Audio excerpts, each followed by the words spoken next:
Esa es otra clase que se demora como 6 meses también. Porque nos encantan los extranjerismos, ¿no? El verbo implementar no existía en nuestro castellano. Lo metieron a la fuerza, porque no supieron cómo traducir el implement. No pudieron decir ejecutar, operar, no, implementar.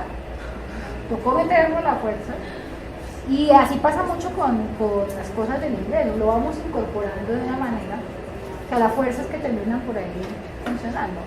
El aire acondicionado fue una traducción literal del air conditioning, pero pues el aire acondicionado no tiene nada, es pura traducción literal del asunto. Entonces hay que revisar los extranjerismos. Es muy bueno tener, ayer les mostraba a unos estudiantes en una clase, cómo tener el diccionario, ustedes que se la pasan conectados al ciberespacio todo el tiempo, tengan ahí a la mano el diccionario de la RAE. Un chico me decía ayer, ¿concienciar o concientizar? Dice concienciar. Me dice, sí, ¿verdad? Mira, miramos en la RAE. Ahí está. Es un pecado enorme que a usted se le vaya una diapositiva con errores de ortografía, que se le vaya, porque para eso está la consulta. Tenga mala ortografía si quiere, pero tenga el cuidado de revisar cuando va a sacar un texto en público o un texto que va a enviar a alguien. La mala ortografía habla muy mal de uno. La mala ortografía es una muestra de una incultura increíble. Entonces uno tiene derecho a tenerla, pero como a revisar por allá cuando va a mandar un texto. Dice, esto es una cosa bonita de Mario Vargas Llosa, a propósito de la manera como escriben los chicos ahora. Él dice, si escribes así, es porque hablas así. Y si hablas así, es porque piensas así. Y si piensas así, piensas como un mono. Eso es de tenerle cuidado, porque si el lenguaje se volviese así habla los mocos, los micos. El mico produce monosílabos. Y si eso se vuelve el lenguaje de uno, así de concreto, está pensando como un mono. Y es de cuidado. Es de cuidado porque, digamos que el desarrollo del pensamiento tiene mucho que ver con la manera como vivimos, como pensamos, como vivimos la existencia. Y hay que tener cuidado de veras, más allá de que sea la manera como nos comunicamos, la manera como voy con mi combo, la manera como chateo y esas cosas, hay que identificar cuándo es una cosa y cuándo es la otra.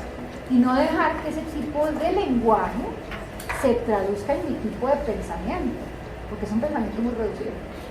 Y eso es muy grave. Tenga en cuenta su interlocutor, recuerde que escribe para ser leído. Los acrónimos y las siglas. Increíble, pero hay estudiantes que escriben el IVA con punticos en medio. Tienen que pagar el impuesto del IVA. I.B. Esas cosas tienen sus reglas también. No tienen plurales. Decir las TICs o las ONGs es un error, porque en la sigla no está el plural. Si usted dice las tecnologías, en la T ya están las tecnologías. De la información y la comunicación, en la T de TICs, de TIC, ya estaba el plural. O las ONG. Las organizaciones, en la O ya estaba organizaciones. No gubernamentales, ya estaba en la G. Entonces se dice las ONG. Y así con muchas normas. El manual de redacción del tiempo es muy bueno en eso, porque como nadie se pone a hacerle corrección de estilo al periódico la noche anterior porque sería interminable, entonces los columnistas tienen que saber las normas ellos mismos. Entonces les dan un manualito ahí y le dicen, así se escribe en el tiempo, hágame el favor, y se aprende allá.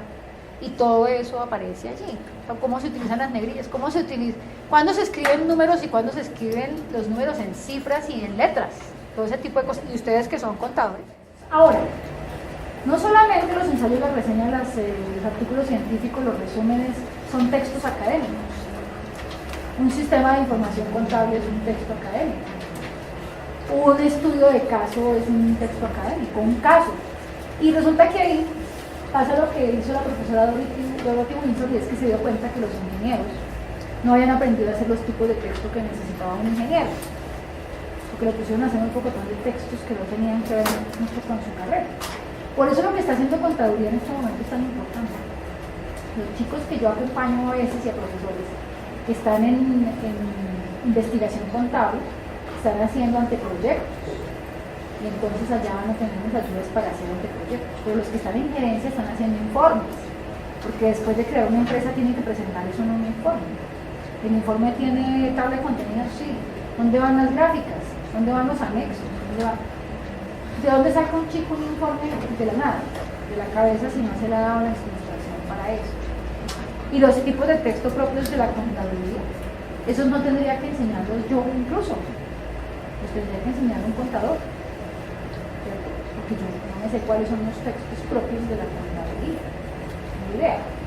En eso tendría un profesor que entrar a intervenir para enseñar a hacerlos. Créanme que solamente 3 universidades en este país ofrecen centros de cultura. El resto todavía no están por eso. Esta es una de las universidades que tiene preocupaciones serias con eso y por eso hacemos este tipo de cosas. Que tengan un buen fin de semana, que tengan, saquen unas buenas 2 horas para ver alguna cosa.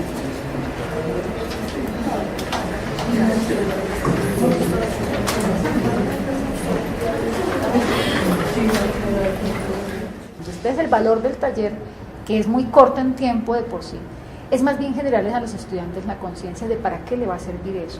Porque no solamente es que aprenda a redactar y hacer buenos textos y textos claros, es que aprenda a hacer algo con lo que lee y aprenda a producir y reproducir y transformar las ideas que adquiere asomándose a lo que le transmite el especialista o a lo que le dicen las fotocopias.